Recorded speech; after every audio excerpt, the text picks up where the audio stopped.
Hi friends, welcome back to Tayel Tamil. இந்த வீடியோல நம்ம வந்து இண்டஸ்ட்ரியல் பவர் ஸ்விங் மிஷினோட அன்பாக்சிங் அண்ட் ஃபிட்டிங் தான் பார்க்க போறோம். நான் வாங்கி இருக்கிற மிஷினோட பேர் வந்து பாத்தீங்கன்னா முஷின்ற பிராண்ட்ல M1 மாடல் வந்து வாங்கியிருக்கேன். எனக்கு வந்து இந்த மாதிரி ஒரு இண்டஸ்ட்ரியல் மிஷின் வாங்கணும் அப்படின்றது வந்து எனக்கு ரொம்ப நாளாவே ஒரு ஆசை இருந்தது. அது வந்து இப்போதான் எனக்கு வந்து நான் வாங்கணும் அப்படின்ற எனக்கு ஒரு டைம் வந்தது. கண்டிப்பாக வாங்கிட்டேன் நான் இப்போ. ஆக்சுவலாக நான் ஏற்கனவே இதுக்கு முன்னாடியே ஸ்டிச் மேஜிக் அப்படின்னு சொல்லிட்டு உஷா பிராண்டில் ஒரு மிஷின் வந்து வச்சுருக்கேன். அந்த மிஷினோட அன்பாக்சிங் அண்ட் எல்லா வீடியோவுமே கூட நம்ம சேனலில் இருக்கும். அதுக்குன்னு தனியாக ஒரு பிளேலிஸ்ட் போட்டிருக்கேன். இப்போ இந்த மிஷின் வந்து கொஞ்சம் ஃபாஸ்ட்டாக ஸ்டிச் பண்ணுறதுக்கு தேவைப்படுது அப்படின்றதுனால இந்த மிஷின் வந்து வாங்கியிருக்கேன். இந்த மிஷினை பற்றின ஒரு ஷார்ட் இன்ட்ரோ வீடியோ வந்து நான் லாஸ்ட் வீடியோவை அப்லோட் பண்ணியிருந்தேன். அந்த வீடியோ நீங்கள் பார்க்கலன்னா டிஸ்கிரிப்ஷன் பாக்ஸில் லிங்க் கொடுக்குறேன், செக் பண்ணி பாருங்கள். இந்த வீடியோ பற்றின பேசிக்ஸ் வீடியோ, அதுக்கப்புறம் இது எப்படிலாம் ஆப்ரேட் பண்ணணும் அப்படின்ற டீட்டெயில் வீடியோ வேணும் அப்படின்னாலும் எனக்கு கண்டிப்பாக கமெண்ட் செக்ஷனில் சொல்லுங்கள், பார்க்கலாம்.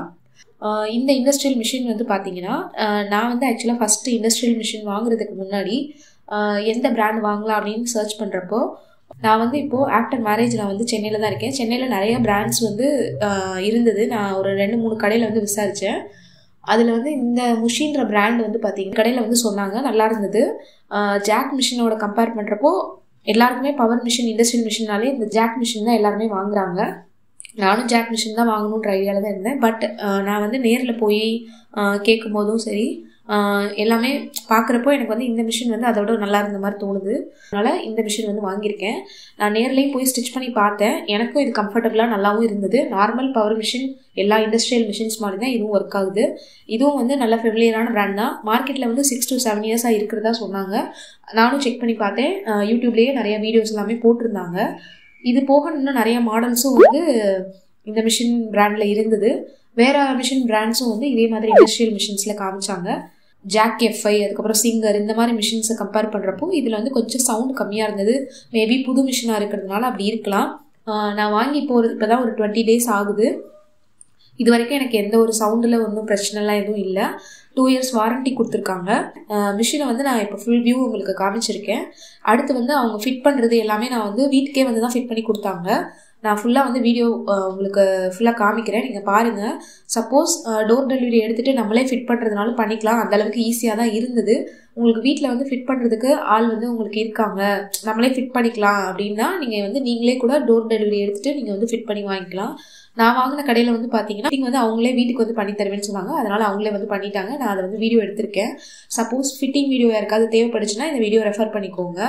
நான் சிங்கர் மிஷின் வாங்கலாமா இல்லைனா ஜாக், அப்படி இல்லைனா வேறு பிராண்ட்ஸ் போகலாமான்னு பார்த்தப்போ எனக்கு இந்த மிஷின் ஓகேன்னு தோணுச்சு. அதனால் இப்போ நான் இது வந்து வாங்கியிருக்கேன். இதுவும் நார்மல் இண்டஸ்ட்ரியல் எல்லா இண்டஸ்ட்ரியல் மிஷின்ஸ் மாதிரியே தான் இருக்குது. அதனால் ஒரு பிரச்சனையும் கிடையாது, நம்ம வாங்கலாம். இப்போ நம்ம வந்து மிஷினோட ஓவர் வியூ பார்த்துட்டோம். ஃபுல்லாக வந்து நார்மல் ஜாக் F5 மாடல் இருக்குல்ல, அது பார்த்துருப்பீங்கல்ல, நீங்கள் நிறைய வீடியோஸில் பார்த்துருப்பீங்க. இப்போ ரீசெண்டாக எல்லாருமே வந்து வீட்டில் ஸ்டிச் பண்ணுறவங்க முதற்கொண்டு இந்த இண்டஸ்ட்ரியல் மிஷின்ஸ் வந்து யூஸ் பண்ணுறாங்க. அதே மாதிரி தான் இந்த மிஷினும் இருக்குது. இப்போ நம்ம ஓவர் வியூ பார்த்தாச்சு. அடுத்து வந்து இந்த மிஷினை எப்படி ஃபிட் பண்ணுறாங்க அப்படின்றத வந்து உங்களுக்கு நான் டீட்டெயிலாக காமிக்கிறேன், நீங்கள் பார்த்துக்கிட்டே வாங்க. உங்களுக்கு இந்த பிராண்ட் வந்து எப்படி இருக்கும் அப்படின்றது ரிவ்யூ தெரியணும் அப்படின்னா இன்னும் ஒரு 1 year கழிச்சு நான் திரும்ப ஒரு ரிவ்யூ வீடியோ மாதிரி போடுறேன். சப்போஸ் ஃபியூச்சரில் உங்களுக்கு வாங்குற ஐடியா இருந்ததுன்னா கண்டிப்பாக செக் பண்ணி பாருங்கள். அதே மாதிரி எந்த பவர் மிஷின் வாங்கினீங்க அப்படின்னாலும் கண்டிப்பாக ஸ்டெபிளைசர் யூஸ் பண்ணுங்கள். இது வந்து அந்த ஸ்விங் மிஷின் டீலர்ஸ்ன்னு கிடையாது, எல்லாருமே சொல்கிற அந்த இண்டஸ்ட்ரியல் மிஷின் வச்சுருக்கிறவங்க எல்லாருமே சொல்கிறது வந்து இதுதான். ஸ்டெபிளைசர் இல்லாமல் இந்த மிஷின்ஸ் வந்து யூஸ் பண்ணக்கூடாது.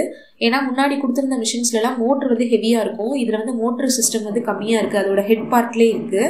போர்ட் சிஸ்டமாக கொடுத்துருக்காங்க. இப்போ நம்ம டிவி ஃப்ரிட்ஜுக்கெலாம் எப்படி வந்து LED போர்டு மாதிரி இருக்கோ அது மாதிரி போர்டு சிஸ்டம் கொடுத்துருக்காங்க. அதனால் கண்டிப்பாக ஸ்டெபிளைசர் யூஸ் பண்ணணும். ஃபஸ்ட்டு வந்து எனக்கு டேபிள் தான் ஃபிட் பண்ணாங்க. அதுக்கப்புறம் தான் மிஷின் ஹெட் பார்ட் வந்து ஃபுல்லாக வந்து எல்லாமே ஃபினிஷ் பண்ணி கொடுத்தாங்க. நீங்கள் சப்போஸ் நீங்களே ஃபிட் பண்ணுவீங்க, உங்களுக்கு வீட்டில் வந்து ஃபிட் பண்ணி தருவாங்க அப்படின்னா நீங்கள் இந்த வீடியோ ரெஃபர் பண்ணி கூட நீங்களே இந்த மிஷின் இல்லை, நீங்கள் ஜாக் வாங்கினீங்களாலும் சரி, இல்லை சிங்கர், உஷா, எந்த மாடலில் இந்த மாதிரி இண்டஸ்ட்ரியல் மிஷின் வாங்கினீங்களாலும் சேம் இதே மெத்தடில் தான் ஃபிட் பண்ணுறாங்க. நிறையா வந்து நட்டு போல்ட் அந்த மாதிரி கொடுத்துருந்தாங்க. அது கரெக்டாக எந்த இடத்துல போடணும் அப்படின்றது மட்டும் நமக்கு தெரிஞ்சுது அப்படின்னா நம்மளே வந்து ஃபிட் பண்ணிக்கலாம். இதில் யூசர் மேனுவல் வேறு கொடுத்துருந்தாங்க, அதை பார்த்து கூட நம்ம வந்து ஃபிட் பண்ணிக்கலாம். அவங்களுக்கு வந்து ஏற்கனவே அந்த சர்வீஸ் மேனுக்கெலாம் வந்து ஏற்கனவே அவங்களுக்கு ஃபிட் பண்ணி சர்வீஸ் இருக்கிறதுனால அவங்க கடகடன்னு எடுத்து எல்லாத்தையும் வேகமாக ஃபிட் பண்ணிட்டாங்க. ஒரு ட்ரே கொடுத்துருக்காங்களே, அது வந்து டேபிளில் சைடில் ஒரு ஸ்லைட் ட்ரே மாதிரி இருக்கும்ல எல்லா மிஷின்ஸ்லேயும், அதுதான். அதுக்குள்ளேயே நிறையா அந்த நட்டு போல்ட் எல்லாமே கவரில் தனித்தனியாக கொடுத்துருந்தாங்க. இப்போ நம்ம ஃபஸ்ட்டு வந்து பார்க்குறது வந்து பார்த்திங்கன்னா அந்த பேஸ் கீழே வந்து இருக்கும்ல, அதுதான் வந்து ஃபஸ்ட்டு ரெடி பண்ணுறாங்க. கீழே புஷ் மாதிரி கொடுத்துருக்காங்க 2 பக்கமும்.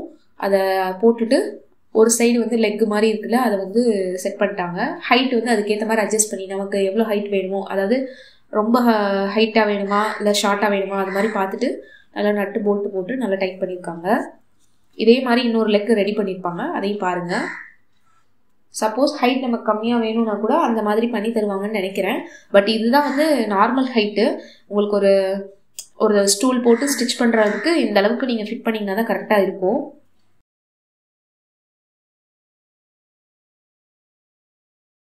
இப்போ அடுத்த லெக் வந்து மாட்டிகிட்டு இருக்காங்க. இது எனக்கு ஃபிட் பண்ணுறதுக்கு வந்து 1 hour ஆச்சு. ஃபுல்லாக ஃபிட் பண்ணி எல்லாமே எனக்கு மிஷின் வந்து ஆன் பண்ணி காமிச்சு ஃபுல்லாக ஸ்டிச் பண்ணி காமிச்சிட்டு போனாங்க.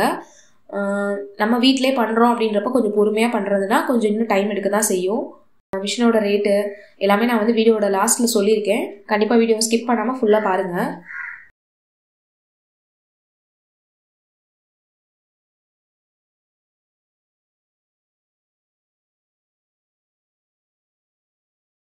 இப்போ அவங்க ஃபிட் பண்ணுறது வந்து பார்த்திங்கன்னா 2 லெக்கையும் கனெக்ட் பண்ணுறதுக்கு பேக் சைடில் வந்து ஒரு பார் மாதிரி இருந்தது. அதை கரெக்டாக நட்டு போட்டு அந்த இடத்துல ஹோல்ஸ் எல்லாமே ஆல்ரெடி இருக்குது. நம்ம அதில் கொடுத்துருக்குற நட்டு போல்ட்டை வந்து கரெக்டாக வச்சு அதுக்கான ஸ்க்ரூ ட்ரைவர் அதை இதை வச்சு நல்லா டைட் பண்ணி போடணும், அவ்வளோதான்.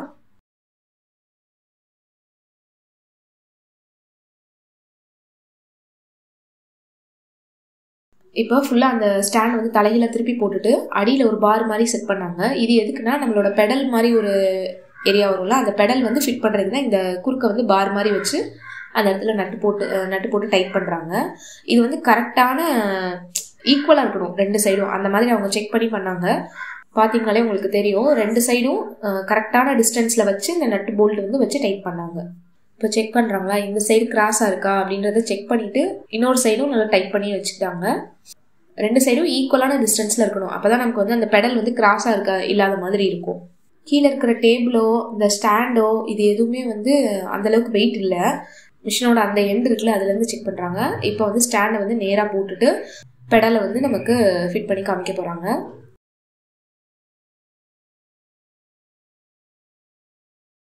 பெடலில் வந்து மேலே ஒரு ராட் மாதிரி இருந்தது, அதை ஃபஸ்ட்டு நட்டு போட்டு நல்லா டைட் பண்ணிவிட்டு அதுக்கப்புறம் அதை கொண்டு போய் அந்த ஸ்டாண்டில் வச்சு ஃபிட் பண்ணாங்க. இந்த பெடலுக்கு மேலே வந்து பார்த்திங்கன்னா ஒரு கம்பி மாதிரி வரும். அதுக்கு மேலே வந்து நமக்கு தொடையிலே வந்து ஃபுட் லிஃப்டர் மாதிரி அட்ஜஸ்ட் பண்ணுறதுக்கு ஒரு இது ராட் மாதிரி இருக்கும். அதெல்லாம் தனித்தனியாக ஃபிட் பண்ணி அதுக்கப்புறம் தான் உள்ளே வந்து சேர்த்து அட்டாச் பண்ணி இந்த இடத்த வந்து ஃபிட் பண்ணி முடித்தாங்க. அது வந்து உங்களுக்கு நான் லாஸ்ட்டாக வீடியோவில் வந்து அடியிலலாம் வந்து எந்த மாதிரி ஃபிட் பண்ணியிருக்காங்கன்றதை டீட்டெயிலாக காமிக்கிறேன். இப்போ இந்த பெடல் வந்து பார்த்திங்கன்னா கீழே இருக்க அந்த ஸ்டாண்டில் ஃபிட் பண்ணுறதுக்கு ஒரு எல் ஷேப்பில் ஒரு கிளாம்ப் மாதிரி கொடுத்துருந்தாங்க. அது வந்து பார்த்திங்கன்னா ரொம்ப சென்டராகவும் இல்லாமல் கொஞ்சம் லெஃப்ட்டில் தள்ளி தான் இருக்கும். அப்போ தான் அது வந்து நமக்கு ஸ்டிச் பண்ணுறதுக்கு கரெக்டாக இருக்கும். அந்த மாதிரி பார்த்து ஃபிட் பண்ணிக்கணும் அந்த இடத்துல.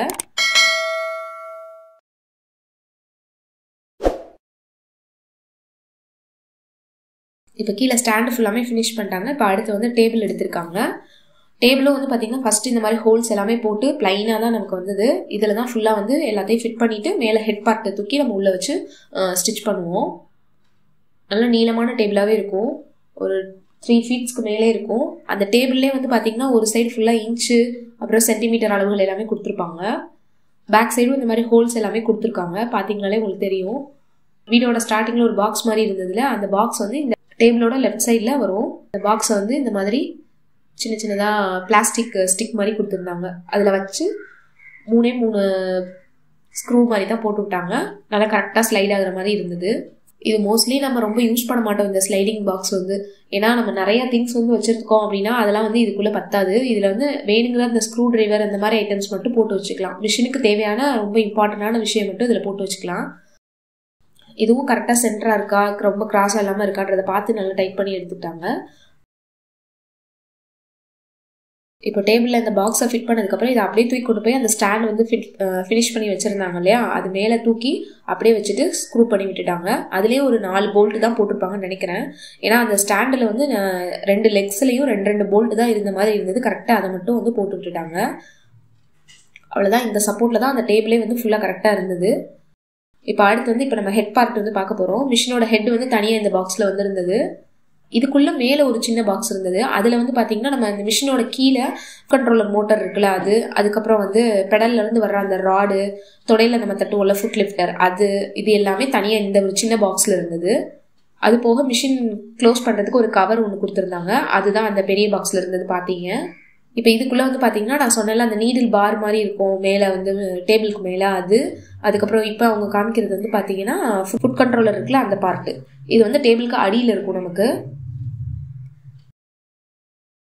இப்போ வந்து இந்த கீழே பெடல்ல இருந்து ஒரு 2 ராடு மாதிரி இப்படி நீளமாக இருந்தது. அதை கரெக்டாக வச்சு கீழே ஃபிட் பண்ணிட்டு இருக்காங்க பெடலில். இதுக்கு மேலே நம்ம ஃபஸ்ட்டு நான் காமிச்சேன்ல அந்த ஃபுட் கண்ட்ரோலரு, அதை வச்சு ஃபிட் பண்ணி டேபிளில் வந்து அடியில் அந்த இடத்துல ஓட்ட கொடுத்துருக்காங்க கரெக்டாக. ஃபுட் கண்ட்ரோலருக்கு எந்த இடத்துல வரணும் அப்படின்றது அந்த இடத்துல வச்சு திரும்ப நட்டு போல்ட்டு வச்சு நல்லா ஃபிட் பண்ணி கரெக்டாக முடிச்சிட்டாங்க. நான் ஃபுல்லாக ஃபினிஷ் பண்ணதுக்கப்புறம் உங்களுக்கு அடியிலேருந்து உங்களுக்கு எப்படி இருக்குது அப்படின்றத வந்து காமிக்கிறேன். கீழே வந்து பெடல் இருக்கும், பெடல்லேருந்து மேலே ஒரு ராடு மாதிரி போகும். பெடல் வந்து சென்டரில் இல்லாமல் கொஞ்சம் லெஃப்டில் தள்ளி தான் வச்சுருப்பாங்க. இந்த ஃப்ரண்ட்டில் பிளாக் கலரில் இருக்குல்ல அதுதான் வந்து நம்ம தொடையில் லிஃப்ட் பண்ணுற அந்த ஃபுட் லிஃப்டரு. ஃபஸ்ட்டு நான் ஒரு ஃபுட் கண்ட்ரோலர் காமிச்சேன்ல, அது வந்து அந்த இடத்துல லாஸ்ட்டில் வந்து உங்களுக்கு இந்த மாதிரி நட்டு போல்ட்டு போட்டு டைட் பண்ணிவிட்டு அதுலேருந்து வர்ற ராடை தான் கீழே பெடலில் வந்து உங்களுக்கு கனெக்ட் பண்ணியிருக்காங்க. அப்போ இந்த ஃபுட் கண்ட்ரோலர் இருக்குல்ல இதுலேருந்து ஒரு வயர் போகும், அது வந்து மேலே மிஷினோட கனெக்ட் ஆகிருக்கும். இப்போ நான் அடியில் காமிக்கிறப்ப உங்களுக்கு மிஷினும் சேர்ந்து ஃபிட்டாக இருக்கிறதுனால உங்களுக்கு நிறையா இருக்கிற மாதிரி இருக்கும். ஃபஸ்ட்டு ஃபிட் பண்ணுறப்ப அந்த 2 போல்ட்டு நட்டு வச்சு தான் அந்த கண்ட்ரோலர் வந்து உங்களுக்கு வந்து ஃபிட் பண்ணியிருக்காங்க. அடியில் வந்து இவ்வளோ தான், நமக்கு வேறு எந்த ஒரு ஃபிட்டிங்குமே கிடையாது. அந்த ராடு வந்து கரெக்டாக அந்த ஃபுட் கண்ட்ரோலரில் அந்த மிஷின் அந்த கண்ட்ரோலர் இருக்குல்ல அதில் வந்து கனெக்ட் பண்ணிவிட்டு ஆயில் டேங்க் மாதிரி கொடுத்துருப்பாங்க அடியில். அந்த ஆயில் டேங்க்கில் கரெக்டாக அந்த ஃபுட் லிஃப்டர் வந்து அந்த பிளாக் கலரில் அந்த தொடை தட்டுறது இருக்குல்ல அதை வச்சு கரெக்டான அட்ஜஸ்ட்மெண்ட்டில் வச்சு டைட் பண்ணிடணும். நம்மளோட தொடையோட ஹைட்டுக்கு ஏற்ற மாதிரி அதை வந்து மேலேயோ கீழேயோ, மேலே வேணும்னா மேலே, கீழே வேணும்னா கீழே வச்சு டைட் பண்ணிக்கலாம். கீழே இருந்து நான் இப்போ மேலே காமிக்கிறேன், உங்களுக்கு இந்த மாதிரி தான் இருக்கும். இது ஃபிட் பண்ணுறது தான் கொஞ்சம் டைம் எடுக்கும், ஏன்னா நிறைய சின்ன சின்ன பார்ட்ஸாக இருந்தது.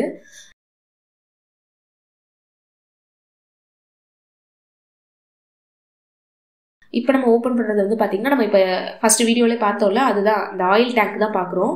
மிஷினுக்கு அடியில் இருக்கிற அந்த பேஸ் பார்ட்டு இதில் தான் வந்து ஆயில் வந்து ஃபில் பண்ணி வைக்கணும். இந்த மிஷினுக்குலாம் வந்து நம்ம ஆயில் போட தேவையில்லை. இண்டஸ்ட்ரியல் மிஷின் எல்லாத்துக்குமே வந்து தனித்தனியாக ஆயில் போடணும் தேவையில்லை. ஆயில் வந்து ஆல்ரெடி அதுவாகவே நம்ம மிஷின் ரன் பண்ணும்போதே சர்க்குலேட் ஆகும். இந்த ஆயில் டேங்க்குக்கு கீழே சைடில் தான் வந்து ஃபுட் கண்ட்ரோலர் வந்து கீழே அந்த ராடு வந்து பிளேஸ் பண்ணியிருப்பாங்க. இப்போ நீங்கள் பார்க்குறது அந்த ஆயில் பாக்ஸ் வந்து 4 ஃபில்லர்ஸ் மாதிரி கார்னர் ஃபில்லர்ஸ் மாதிரி கொடுத்துருந்தாங்க. அந்த கார்னரில் இருக்கிறத வச்சு நல்லா வந்து டைட் பண்ணி உள்ளே ஃபிட் பண்ணிட்டாங்க. இப்போ ஃபிட் பண்ணுறது வந்து பார்த்திங்கன்னா மேலே இருக்கிற அந்த த்ரெட் பாரு, த்ரெட்டெல்லாம் நம்ம போடுவோம்ல, நூல் கண்டு வந்து போட்டு வைப்போம்ல அந்த இடம், அது வந்து நல்லா நீளமாக இப்படி ஒரு ராடு மாதிரி 2 ராடு கொடுத்துருந்தாங்க. அதில் சின்ன சின்னதாக ஹோல்ஸ் இருந்தது. அதில் தான் அந்த நீடில் பாரெல்லாம் தனித்தனியாக அந்த மாதிரி பார்ட்ஸ் இருந்தது. எல்லாத்தையும் கனெக்ட் பண்ணிவிட்டு ஃபுல்லாக வந்து த்ரெட் போடுறதுக்கு அந்த ஒரு ஸ்டாண்டு மாதிரி இருக்கும், அதை வந்து ரெடி பண்ணுறாங்க. அவ்வளோதான். மிஷின் வந்து ரொம்ப காம்ப்ளிகேட்டடாலாம் ஃபிட் பண்ணுறதுக்கு இல்லை. யூசர் மேனுவல்லையும் எப்படி ஃபிட் பண்ணுறது, எந்தெந்த பார்ட்ஸ் எதுக்கு தேவை அப்படின்றதையும் வந்து பிக்சர் போட்டு நல்லா தெளிவாக வந்து கொடுத்துருக்காங்க. அதனால் நமக்கு சப்போஸ் ஏதாவது பார்ட்ஸ் மாற்றி இருக்குது அப்படின்னா கூட நம்ம தெரியல இது எந்த பார்ட்ஸ் வந்து எதோட கனெக்ட் பண்ணுறதுன்னு தெரியலனா கூட நம்ம யூசர் மேனுவல் வச்சு கூட பண்ணிக்கலாம். த்ரெட் போடுற ஸ்டாண்ட் இது, அது வந்து உங்களுக்கு ஃபிட் பண்ணதுக்கப்புறம் இந்த மாதிரி தான் இருக்கும். இப்போ நம்ம ஹெட் போர்ஷன் வந்து வெளியில் எடுத்து எப்படி ஃபிட் பண்ணுறதுன்னு பார்க்கலாம். இதுதான் வந்து ஆக்சுவல் மிஷினோட வெயிட்டே வந்து ஒரு 40 to 45 kg இருந்தது. அந்தளவுக்கு பயங்கர வெயிட்டாக தான் இருந்தது. நார்மல் மிஷின்லாம் நம்ம வந்து மேலே தூக்கி விடுறதுக்கு பின்னாடி வந்து ஒரு சில்வர் கிளாம்ப் மாதிரி இருக்கும்ல, அதே மாதிரி இந்த மிஷின்லேயே இருந்தது. அதை வந்து போட்டுட்டு தான் இந்த ஹெட் பார்ட் வந்து மேலே தூக்கி வச்சாங்க. டேபிளும் ஸ்டாண்டும் ஃபிட் பண்ணுறது தான் டைம் ஆகும். மேலே ஹெட் போர்ஷன் வந்து நம்ம நார்மல் மிஷின்ஸ்லாம் எப்படி ஃபிட் பண்ணுவோமோ அதே மாதிரி தான் இதுலேயே ஃபிட் பண்ணணும். அந்த சில்வர் கிளாம்ப் வந்து கரெக்டாக வச்சுட்டு ஃபிட் பண்ணி எடுத்துக்கணும். இப்போ இந்த ஆயில் டேங்க்கில் வந்து ஆயில் ஃபில் பண்ண போகிறோம். ஆயிலும் வந்து பார்த்திங்கன்னா மிஷின் வரும்போதே மிஷினோட சேர்ந்து இந்த மாதிரி ஒரு பாட்டிலில் வந்துடும். இதோட அளவு வந்து பார்த்திங்கன்னா 650 ml அந்த மாதிரி சொன்னாங்க.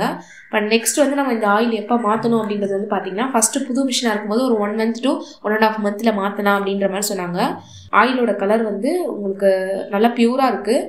இது வந்து ஒரு எல்லோ கலர் அப்படி இல்லைன்னா நல்லா டார்க் எல்லோயிஷாக மாறினதுக்கப்புறம் நீங்கள் ஆயில் சேஞ்ச் பண்ணணும் அப்படின்றது சொல்லியிருந்தாங்க. ஆயில் சேஞ்ச் பண்ணுறப்போ உங்களுக்கு வந்து ஆயில் சேஞ்ச் பண்ணுறது எப்படின்ற வீடியோவும் கண்டிப்பாக அப்லோட் பண்ணுறேன், மிஸ் பண்ணாமல் பாருங்கள். எப்பயுமே இதில் வந்து ஒரு 650 ml ஊற்றுனா கரெக்டாக இருக்கும் அப்படின்ற மாதிரி சொன்னாங்க. அதில் வந்து ஹை லோ அப்படின்னு 2 மார்க்கிங் வந்து இருக்கும் ஆயில் டேங்க்கில். அதில் ஹைக்கும் லோக்கும் நடுவில் மீடியமாக வந்து ஆயில் இருந்தாலே கரெக்டாக இருக்கும். ஆயிலோட கலர் சேஞ்ச் ஆச்சுன்னா மட்டும் உடனே நம்ம வந்து மாற்றிடணும். நம்ம எந்த அளவுக்கு யூஸ் பண்ணுறோமோ அதுக்கேற்ற மாதிரி. ஃபஸ்ட்டு புதுசாக இருக்கும் போது உடனே ஒரு 1.5 months மாற்ற சொன்னாங்க. அதுக்கப்புறம் நம்ம தைக்கிறத பொறுத்து ஒரு 6 months ஒன்ஸ் மாற்றினாலே போதும் அப்படின்ற மாதிரி தான் சொல்லியிருக்காங்க. பட் ஆயிலோட கலர் ரொம்ப சேஞ்ச் ஆச்சு, நம்ம நிறைய தைக்கிறோம் அப்படின்னா ஒரு 2 months 3 monthsக்குள்ளேயே நம்ம வந்து மாற்றிக்கலாம். இப்போ ஃபுல்லாக மிஷின் வந்து ஃபிட் பண்ணி முடிச்சோட இந்த மாதிரி தான் இருக்குது. இப்போ ஃபுல் வியூ பார்க்குறீங்க. அடியில் வந்து நமக்கு வேறு எந்த ஒரு டிஸ்டர்பன்ஸுமே இருக்காது, வெறும் ஒரே ஒரு வயர் மட்டும்தான் இருக்கும். அதுவும் நம்ம வந்து கனெக்ட் பண்ணிட்டோம்னா இது வந்து நம்ம நல்லா கட்டி வச்சுக்கலாம். இப்போ பேக் சைடு வந்து வயர் கனெக்ஷன் வந்து பார்த்தீங்கன்னா கண்ட்ரோலர்லேருந்து ஒரு வயர் வரும், மிஷினோட வயர் வந்து நம்ம ஸ்டெபிளைசரில் கனெக்ட் பண்ணணும். 2 வயர் மட்டும்தான் நமக்கு கனெக்ட் ஆகிற மாதிரி இருக்கும். மிஷினோட ஹெட்டு வந்து தனியாக இருக்குல்ல, அதை வந்து கீழே இருக்க ஃபுட் கண்ட்ரோலர் இருந்துச்சு, அதுலேருந்து ஒரு வயர் வரும், அதை வந்து மட்டும் எடுத்து ஹெட் பார்ட்டில் நீங்கள் கரெக்டாக ஃபிட் பண்ணி விட்டுறணும். அது மட்டும்தான். இப்போ அடுத்து வந்து மிஷினோட வேறு என்னென்ன திங்ஸ் கொடுத்தாங்க அப்படின்றதையும் பார்க்கலாம். இப்போ மிஷினோட வந்து பார்த்தீங்கன்னா ஒரு 3 சைஸில் ஸ்க்ரூ டிரைவர் இந்த மாதிரி கொடுத்துருந்தாங்க. பெருசு ஒன்று, சின்னது ஒன்று, மீடியம் சைஸ் ஒன்று. சின்னது 2 இந்த கவருக்குள்ளே இருக்குது. இது எல்லாமே எதுக்குன்னா நமக்கு ஏதாவது நட்டு டைட் பண்ணுறதுக்கு. சின்னது வந்து பார்த்தீங்கன்னா நீடில் ஏதாவது கலட்டி மாற்றுறதுக்கு அந்த மாதிரி. பெரிய சைஸு ஸ்க்ரூ டிரைவர் வந்து நமக்கு ஏதாவது நட்டு பெருசாக இருக்குது அதை டைட் பண்ணணும் அப்படின்னு, பெரிய நட்டு ஏதாவது லூஸ் ஆயிடுச்சுன்னா அதை டைட் பண்ணுறதுக்காக கொடுத்துருக்காங்க. இப்போ இந்த மாதிரி சின்னதாக ஒரு 3 இது சில்வரில் கொடுத்துருக்காங்க இல்லையா, இது வந்து பார்த்தீங்கன்னா போர்டு அட்ஜஸ்ட்மெண்ட்டுக்குன்னு சொன்னாங்க. வாரண்ட்டி முடிகிற வரைக்கும் இதை வச்சு நம்ம போர்ட்லேயோ இல்லை எதுவுமே வந்து கலட்டி யூஸ் பண்ணக்கூடாது, அப்படி இல்லைனா வாரண்ட்டி கிளைம் ஆகாது அப்படின்ற மாதிரி சொல்லியிருந்தாங்க. அடுத்தது வந்து பார்த்தீங்கன்னா இந்த மாதிரி ஒரு நீடில் பேக்கெட் கொடுத்துருந்தாங்க. இது சைஸ்லாம் அப்புறம் பார்க்கலாம். அடுத்து ஒரு சிசர் கொடுத்துருந்தாங்க. இந்த சிசரோட சைஸ் வந்து பார்த்தீங்கன்னா 9 inch சிசர், லேடிஸ் சிசர் தான், 9 inch சைஸு. அதுக்கு எனக்கு நார்மல் ஸ்டீல் சிசர் மாதிரி தான் இருந்தது. எப்படி இருக்குன்றதை யூஸ் பண்ணி பார்த்துட்டு சொல்கிறேன். இது எல்லாமே மிஷினோட சேர்த்து தான் அவங்க கொடுத்துருந்தாங்க. இந்த மிஷினோட மேக்கிங் வந்து பார்த்திங்கன்னா முஷி பிராண்ட் வந்து பார்த்திங்கன்னா தைவான் மேடு, ஜாக்கு இதெல்லாம் வந்து பார்த்திங்கன்னா சைனா மேடு. இதிலே வந்து ஜாக் மாடலில் இருக்கிற மாதிரி ஆட்டோமேட்டிக் த்ரெட் கட்டர், அதுக்கப்புறம் வந்து மற்ற டிசைன் ஃபீச்சர்ஸ்லாம் இருக்கிற மாதிரி மாடல்ஸுமே இருந்தது. இந்த மாடலோட ஃபீச்சர் வந்து பார்த்திங்கன்னா சிங்கிள் லாக் ஸ்டிச்சுன்னு சொல்லுவாங்க. எனக்கு தேவையானது இதுதான் அப்படின்றதுனால நம்ம ஸ்ட்ரைட் ஸ்டிச் மட்டும் தான் யூஸ் பண்ண போகிறோம் அப்படின்னா இந்த அளவுக்கு இருந்தாலே போதும். அதனால இந்த மாடல் வந்து நான் வாங்கியிருக்கேன். இது ஆட்டோமேட்டிக் த்ரெட் கட் கிடையாது. அப்புறம் இந்த மாதிரி 2 சிங்கிள் ஃபுட் வந்து வாங்கியிருந்தேன். இது வந்து நான் எக்ஸ்ட்ரா தான் பை பண்ணியிருந்தேன். இது தனித்தனியாக வந்து 50 ரூபா வந்திருந்தது, 2 சேர்த்து 100 ரூபா. அதாவது இந்த ஃபுட் வந்து தனியாக கண்டிப்பாக நமக்கு தேவைப்படும், அதனால நமக்கு அப்படின்றதுனால நான் வாங்கிட்டேன். Single foot, left side foot, right side foot, அந்த மாதிரி 2 வாங்கியிருக்கேன். ஒரு கட்டர் வேறு கொடுத்துருந்தாங்க. அதுக்கப்புறம் ஒரு டேப் கொடுத்துருந்தாங்க. அதுக்கப்புறம் நீடில் வந்து இன்னும் 2 சைஸில் கொடுத்துருந்தாங்க. ஃபஸ்ட்டு நான் காமிச்சது 14 நம்பர் சைஸு, இப்போ காமிக்கிறது 16 நம்பர் சைஸு. பெரிய சைஸு நீடிலும் கொடுத்துருந்தாங்க, 18 கொடுத்துருந்தாங்க. மீடியம் திக்னஸ், அதுக்கப்புறம் ரொம்ப லைட் வெயிட்டாக இருக்கிறது, அதுக்கப்புறம் வந்து நல்லா திக்காக இருக்கிறது. இது எந்த துணினாலும் இதில் வச்சு ஸ்டிச் பண்ணிக்கலாம். பாபின் வந்து ஒரு 10 நம்பர்ஸ் வரைக்கும் கொடுத்துருந்தாங்க. நான் ஆல்ரெடி வரைக்கும் எடுத்து யூஸ் பண்ணிட்டேன். இந்த மாதிரி கொடுத்துருந்தாங்க. இந்த பாபின்ஸ் எல்லாமே வந்து பார்த்திங்கன்னா இந்த மாதிரி ஃப்ளாட்டாக சின்னதாக தான் இருக்கும். இதே சைஸ் பாபின், இந்த மாதிரி பாபின்ஸ் தான் நம்ம வந்து மிஷினுக்கு வந்து வாங்கணும். நார்மல் மிஷினுக்கு யூஸ் பண்ணுற பெடல் மிஷின் யூஸ் பண்ணுற பாபின் கிடையாது, அதே மாதிரி டேபிள் டாப் மாடலுக்கு யூஸ் பண்ணுற பாபின் கிடையாது. இந்த மிஷினுக்கு இண்டஸ்ட்ரியல் மிஷின்ஸ்க்குன்னு தனியாக இருக்கும், அந்த மாதிரி பாபின்ஸ் தான் இதில் யூஸ் பண்ணணும். சின்னதாக இருக்கும், தட்டையாக இருக்கும். இந்த ஃபுட் மட்டும் நான் எக்ஸ்ட்ரா ரூபா கொடுத்து வாங்கியிருக்கேன். இது வந்து மிஷினோட வந்தது கிடையாது. பார்த்தீங்கன்னா இந்த மாதிரி யூசர் மேனுவல் எல்லாமே கொடுத்துருந்தாங்க, ஃபிட் பண்ணுறதுக்கு தனியாக, அதுக்கப்புறம் வந்து நமக்கு எப்படிலாம் யூஸ் பண்ணணும் அப்படின்றதுக்கு தனியாக ஒரு ஷீட் கொடுத்துருந்தாங்க. அதுக்கப்புறம் எரர் கோடு தனியாக வச்சு, எரர் கோடுனா இப்போ மிஷின் வந்து போர்ட் சிஸ்டம்னு சொன்னோம் இல்லையா, நம்ம யூஸ் பண்ணிட்டு இருக்கும்போது நீடில் கட் ஆனாலோ இல்லை நூல் அந்த போனாலோ ஏதாவது வந்து எரர் காமிக்கும் நமக்கு வந்து அந்த போர்டில். அந்த எரருக்கெல்லாம் என்ன மீனிங் அதெல்லாம் அப்படியே இருக்கிற மாதிரி ஒரு மேனுவல் வந்து கொடுத்துருந்தாங்க. ஃபிட் பண்ணுறதுக்கு தனியாக, ஹெட் பார்ட்டில் இருக்கிற பார்ட்ஸ்க்கெல்லாம் வந்து என்ன நேமு, அதை எப்படிலாம் எங்கெல்லாம் லூஸ் ஆனால் இல்லை அதில் ஏதாவது டேமேஜ் ஆனால் என்ன பார்ட்ஸ்லாம் நம்ம வாங்கி ரீப்ளேஸ் பண்ணணும் அப்படின்றதுக்கெல்லாம் டீட்டெயிலாகவே கொடுத்துருந்தாங்க. இதெல்லாம் வந்து கண்டிப்பாக பத்திரமா வச்சுருக்கணும். அப்போ தான் நமக்கு வந்து எப்போ சர்வீஸ் வந்தாலும் சரி, இல்லை ஏதோ ஒரு சின்ன ப்ராப்ளம்னாலும் நமக்கு ஏதாவது ஒரு பார்ட்ஸ் வாங்கணுன்னாலும் அதோட நேம் வந்து நமக்கு தெரியும். அவ்வளோதான். இதுதான் மிஷினோட வந்த திங்ஸ் எல்லாமே. இப்போ இதுக்கப்புறம் வந்து பார்த்தீங்கன்னா இந்த மாதிரி பவர் மிஷின்ஸ்க்கு ஸ்டெபிளைசர் யூஸ் பண்ணணும். அதனால ஸ்டெபிளைசரும் நான் வாங்கின கடையிலே சேர்த்தே வாங்கிட்டேன். நீங்கள் ஸ்டெபிளைசர் வந்து கடையில் வாங்குறதுனாலும் வாங்கிக்கலாம், இல்லை ஆன்லைனில் கூட வாங்கிக்கலாம். ஸ்டெபிளைசர் வந்து கண்டிப்பாக யூஸ் பண்ணணுமா அப்படின்னு கேட்டிங்கன்னா கண்டிப்பாக ஸ்டெபிளைசர் யூஸ் பண்ணி தான் இந்த மாதிரி பவர் மிஷின்ஸ் எல்லாமே யூஸ் பண்ணணும். ஏன்னா இது நமக்கு பவர் சேவிங் தான், இருந்தாலும் டேரெக்டாக நமக்கு போர்டில் வர கரண்ட்டோட இதை வந்து கொடுத்துட்டோம் அப்படின்னா வந்து ஃப்ளக்சுவேஷன், வோல்டேஜ் ஃப்ளக்சுவேஷனில் வந்து நமக்கு இந்த போர்டு வந்து அடியாயிரும். ஃப்ரிட்ஜில் இதுலலாம் வந்து நமக்கு எப்படி வந்து ஸ்டெபிளைசர் யூஸ் பண்ணுறோமோ அதே மாதிரி இதுக்கும் தனியாக ஸ்டெபிளைசர் யூஸ் பண்ணணும். ஃப்ரிட்ஜுக்கு யூஸ் பண்ணுற ஸ்டெபிளைசரே இதுக்கும் யூஸ் பண்ணக்கூடாது. இதுக்குன்னு தனியாக வந்து இப்போ எல்இடி டிவிஸ்க்குலாம் யூஸ் பண்ணுறாங்களா அந்த மாதிரி ஒரு ஸ்டெபிளைசர் தான் எனக்கு கொடுத்துருந்தாங்க. இது வந்து தனியாக 1700 இது வந்து பே பண்ணி வாங்கியிருக்கோம். இப்போ இதே ஸ்பெக்கிலே வந்து நமக்கு இது வந்து ப்ரீமியர் பிராண்டு. இதே ஸ்பெக்கில் வந்து ஆன்லைனில் அமேசான்லாம் கூட கிடைக்குது. 1200 300 அந்த மாதிரி ரேஞ்சில் கிடைக்குது. நீங்கள் அந்த வோல்ட் மட்டும் செக் பண்ணி நீங்கள் தனியாக செப்பரேட்டாக வாங்குறதுனாலும் வாங்கிக்கலாம். கண்டிப்பாக வந்து பவர் மிஷின் யூஸ் பண்ணுறீங்கன்னா இந்த மாதிரி ஸ்டெபிளைசர் யூஸ் பண்ணியே வந்து நீங்கள் வந்து ஒர்க் பண்ணுங்கள். வோல்டேஜ் வந்து அந்த பாக்ஸில் போட்டிருக்காங்க பார்த்தீங்களா, அதுதான் அளவு. 90 வோல்ட்லேருந்து 290 வோல்ட் வரைக்கும் இருக்கிறது. 5 இயர்ஸ் வாரண்டி கொடுத்துருந்தாங்க. இந்த ஸ்டெபிளைசரோட ரேட் வந்து பார்த்தீங்கன்னா 1700 எனக்கு வந்து போட்டு கொடுத்தாங்க. ப்ரீமியர் பிராண்ட் வந்து நான் வெளியில் செக் பண்ணேன், 1850 அந்த மாதிரி ரேஞ்சில் இருந்தது. அதனால நான் மிஷின் வாங்கின கடையிலே வந்து இதையும் சேர்த்து வாங்கிட்டேன். ஃப்ரண்ட்டு வந்து பார்த்தீங்கன்னா இன்புட் அவுட்புட் 2 லைட் இருக்கும். இதில் பார்த்தீங்கன்னா இந்த மாதிரி இருக்குது. பேக் சைடில் வந்து இந்த மாதிரி ஒரே ஒரு பிளக் பாயிண்ட் சொருகிற மாதிரி கொடுத்துருக்காங்க. சைடில் இருக்கிறதுலாம் டபுள் பிளக் சொருகிற மாதிரி கொடுத்துருக்காங்க. இது 3 பின், சைட்லலாம் வந்து 2 பின் யூஸ் பண்ணுற மாதிரி கொடுத்துருக்காங்க. இந்த 3 பின்மே வந்து பார்த்தீங்கன்னா நம்ம மிஷினோட யூஸ் பண்ணுறது டேரெக்டாக இதில் செட் ஆகாது. இன்னொரு கனெக்டட் பின் வந்து நான் போட்டு தான் இதை யூஸ் பண்ணுவேன். இது வந்து மிஷினோட பிளக். நான் இப்போ கிரே கலரில் உங்களுக்கு காமிக்கிறது. அதிலே போட்டிருப்பாங்க 250 வோல்ட் அப்படின்னு சொல்லிட்டு. இதில் வந்து பார்த்தீங்கன்னா 290 வோல்ட்டுன்னு கொடுத்துருக்காங்க. இந்த அளவுக்கு ஸ்பெக் உள்ளது வாங்கினாலே உங்களுக்கு வந்து கரெக்டாக இருக்கும் ஸ்டெபிளைசர் வாங்கினீங்கன்னா. ஸ்டெபிளைசர் பாக்ஸ்லேயே வந்து பார்த்தீங்கன்னா உங்களுக்கு எல்இடி டிவிக்கெலாம் போடுறது தான் கொடுத்துருக்காங்க. ஸோ எல்இடி டிவிக்கு யூஸ் பண்ணுற ஸ்டெபிளைசரே யூஸ் பண்ணிக்கலாமா அப்படின்னு கேட்டிங்கன்னா, நீங்கள் டிவி யூஸ் பண்ணாத நேரம் யூஸ் பண்ண போகிறீங்கன்னா அந்த மாதிரி யூஸ் பண்ணிக்கலாம். இல்லை டிவிக்கு தனியாக ஸ்டெபிளைசர் யூஸ் பண்ணிவிட்டு மிஷினுக்கு தனியாக ஸ்டெபிளைசர் யூஸ் பண்ணுறீங்க அப்படின்னா இதுக்கு தனியாக இன்னொரு ஸ்டெபிளைசர் வாங்குறது தான் நல்லது. இது வந்து ஸ்டெபிளைசரோட பின்னு. இதை டேரெக்டாக நம்ம போர்டில் போட்டுக்கணும். மிஷினோட பின்னை வந்து இதில் இன்னொரு கனெக்டர் பின் யூஸ் பண்ணி கனெக்ட் பண்ணிவிட்டு ஸ்டெபிளைசரில் கனெக்ட் பண்ணிட்டு ஸ்டெபிளைசரோட பிளக்கை வந்து நான் பிளக் பாயிண்டில் கனெக்ட் பண்ணி போட்டுக்கிடுவேன். இந்த வீடியோவில் வந்து நம்ம முசி பிராண்டோட M1 மாடலோட அன்பாக்சிங் அண்ட் ஃபிட்டிங் வீடியோ பார்த்தோம். நீங்களும் இந்த மிஷின் வாங்கலாமா அப்படின்ற ஒரு ஐடியாவில் இருந்தீங்க அப்படின்னா கண்டிப்பாக வாங்குங்கன்னு தான் சொல்லுவேன். இண்டஸ்ட்ரியல் மிஷினில் எந்த பிராண்டுனாலும் சரி, நம்மளோட பட்ஜெட் கன்வீனியண்ட்டாக எது இருக்கோ அது பார்த்து நம்ம வாங்கிக்கலாம். நம்ம வீடியோட லாஸ்ட்டுக்கு வந்தாச்சு. எல்லாரும் கேட்குற ஒரே கொஸ்டின் வந்து இப்போ வந்து என்னன்னு பார்த்தீங்கன்னா, மிஷினோட ரேட் எவ்வளோ அப்படின்றத கேட்பீங்க. மிஷினோட ரேட் வந்து 22,500 22,500 ரூபா. ப்ளஸ் அந்த நான் 2 ஃபூட் வாங்கியிருந்தேன்ல அதோட ப்ரைஸ் வந்து 100 ருபீஸ். அதுக்கப்புறம் இந்த ஸ்டெபிளைசர் வந்து 1700 ரூபா. மொத்தமாக சேர்த்து 24,300 ரூபா வந்தது. இதோட சேர்த்து எக்ஸ்ட்ரா எனக்கு வந்து டிரான்ஸ்போர்ட்டேஷன் சார்ஜும் வந்தது. நியர்லி 25,000 கிட்ட வந்துருச்சு. கண்டிப்பாக வந்து 25,000க்கு ஒர்த்தா அப்படின்னு கேட்டிங்கன்னா கண்டிப்பாக வந்து நமக்கு ஒர்த்து தான். நீங்கள் இண்டஸ்ட்ரியல் சூயிங் மிஷின்ஸ் வந்து வாங்குறீங்க அப்படின்னா வந்து நமக்கு ஒர்க்கிங் டைம் சேவ் ஆகும். சீக்கிரம் வந்து நம்மளால் கடற்கடன் தச்சு முடிக்க முடியும். இதே டேபிள் டாப் மாடல் அப்படின்றது வந்து பார்த்தீங்கன்னா, நான் ஏன் டேபிள் டாப் மாடல் இருக்கும் போதே இதையும் வாங்கியிருக்கேன் அப்படின்றது வந்து பார்த்தீங்கன்னா, அது வந்து வேறு கன்வீனியன்ட். அதில் வந்து எல்லா ஸ்டிச்சஸும் ஸ்டிச் பண்ணலாம். பட் இதில் வந்து சிங்கிள் ஸ்டிச், ஒரே ஸ்டிச் மட்டும் தான், ஸ்ட்ரைட் ஸ்டிச் மட்டும் தான், ஜிக்ஸாக் கிடையாது, எதுவும் கிடையாது. டேபிள் டாப் மாடலில் வந்து எல்லா ஸ்டிச்சஸும் நான் போட முடியும். எம்ப்ராய்ட் ஸ்டிச்சஸ் கூட என்னால் அதில் போட முடியும். இதில் வந்து சிங்கிள் ஸ்டிச் மட்டும்தான், ஸ்ட்ரைட் ஸ்டிச் மட்டும்தான். பட் நமக்கு வந்து நல்லா எஃபிஷியண்ட்டாக ஃபாஸ்ட்டாக ஒர்க் பண்ண முடியும். அந்த ஒரு ரீசனுக்காக தான் இந்த இண்டஸ்ட்ரியல் ஷூயிங் மிஷின் வந்து எல்லாருமே சூஸ் பண்ணுவாங்க. நானும் அந்த ஒரு ரீசனுக்காக தான் வாங்கியிருக்கேன். வீடியோ உங்களுக்கு பிடிச்சிருக்கும் அப்படின்னு நினைக்கிறேன். வீடியோ பிடிச்சிருந்தா லைக் அண்ட் ஷேர் பண்ணுங்கள். இந்த மிஷினை பற்றி பேசிக் வீடியோஸ் எல்லாமே நான் நெக்ஸ்ட் வீடியோஸாக அடுத்தடுத்து அப்லோட் பண்ண போகிறேன். வீடியோ மிஸ் பண்ணாமல் பார்க்கணும் அப்படின்னா கண்டிப்பாக சப்ஸ்கிரைப் பண்ணிவிட்டு தொடர்ந்து பாருங்கள். தேங்க்யூ ஃபார் வாட்சிங்.